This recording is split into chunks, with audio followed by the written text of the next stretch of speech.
Thank you, Honourable Speaker, for giving me an opportunity to contribute to this discussion. And from the onset, Madam Speaker, I would like to propose that these amendments are very crucial at this time of the country, when you're trying to make gains, especially war against corruption. Madam Speaker, the procurement laws of this country are the ones where stealing is planned from when we do a budget to a particular ministry or government agency, through procurement, through the award.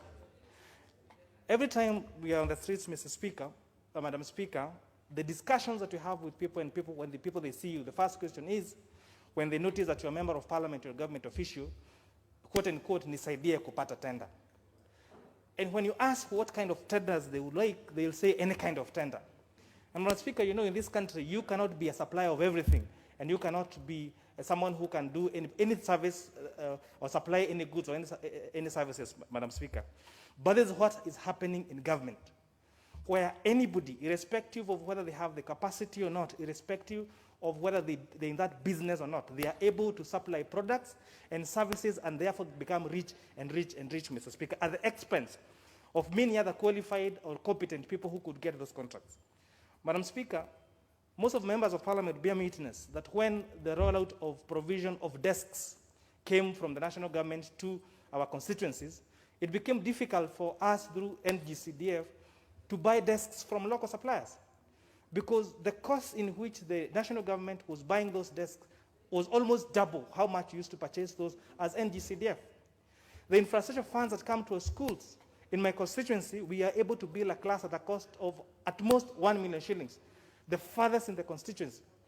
When the same school receives money from national government through the Ministry of Education, that same class is awarded 1.6 million shillings, a difference of a whole 600,000 shillings, Madam Speaker. And this is just but an example of the theft that happens through the procurement process. Not to mention even our county governments. To build an ECD class in my county costs around 1.7 million shillings. To be the same class in the same school with CDF, you're able to build it at 1 million shillings. And even therefore, Madam Speaker, these changes in this pricing that are therefore being cured through the amendments proposed by this bill, Mr. Speaker, is cured. And therefore, we are now be able to procure services through our CDF and through other agencies at a fair price through this provision that allows for market survey, Madam Speaker. I thought that the persecution that was done by our courts this week, the many pronouncements of people who stole money, one was asked to pay 1.2 billion shillings or go to 10 years in jail, Madam Speaker. And you would think that this is a